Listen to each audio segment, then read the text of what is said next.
This question is for the Premier. Students and their families are worn down after another 5 weeks, and in some cases even longer, of emergency remote learning. They are missing their friends, their teachers, and they're watching very anxiously as the end of the year approaches, and there's a possibility that they're going to have another Zoom chat replace their graduations. Speaker, this government refused to do what was necessary to keep schools safely open because they just didn't want to spend the money. They refused to listen to the experts when they closed the playgrounds and the soccer fields.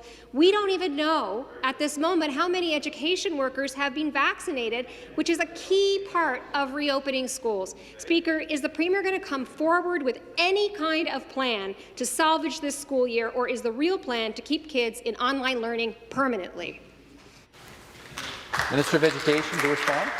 Thank you very much, Mr. Speaker. We're going to continue to follow the best expert advice of the Chief Medical Officer of Health, as we have done throughout the pandemic. I know the members opposite did not vote for his continuation, give confidence to our lead medical officer, but on this side of the House, we believe in following his advice, and that's why we have done so since the beginning. It's why Ontario has one of the lowest case rates for children under the age of 20 in the nation, because we invested $1.6 billion, put every intervention possible within our schools, from improving air ventilation to the supplying of 3-quality mask PPE, to cohorting students, to increase screening, asymptomatic testing, the only province that has that type of capacity within all regions of the province. We've done that following the advice. We're going to continue to do that. Obviously, we know how important it is to keep schools open. While we have done so throughout the year, our aim is to follow the advice of the Chief Medical Officer, because we do not want to put at risk the recovery that we now finally see on the horizon. Thank you, Speaker. Supplementary question.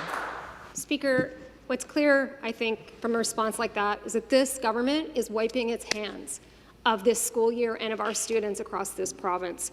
This Premier isn't serious about safely reopening schools because he's too focused on saving money by keeping our kids permanently online. That is their plan. They've made it very clear. Teachers, education workers, school boards, pediatricians, parents, mental health advocates, they are all saying the same thing.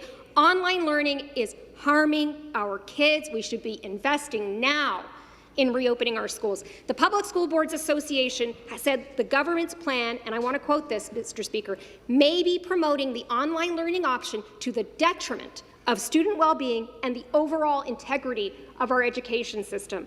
Why? With the mounting evidence and growing backlash, why won't this government drop this terrible plan? Minister of Education.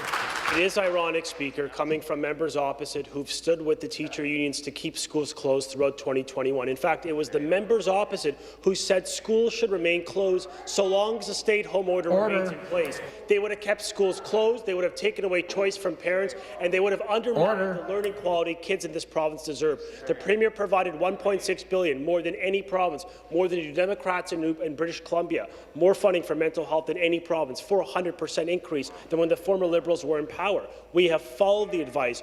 We've put in place asymptomatic testing, stricter screening of kids. We have ensured busing, transportation has been improved. We have ensured cleaning is enhanced within our schools. We did all that, leading us to one of the lowest rates of cases for youth.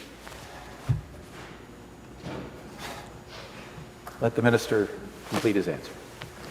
We have put in those dollars in place that has led us to one of the lowest case rates of youth under 20 in Canada, because we followed the advice. We want to keep schools open. We want kids in school. It must be safe. We are following the best advice of the Chief Medical Officer of Health, as we have done throughout this pandemic, and we will continue to do so in the interest of students in Ontario.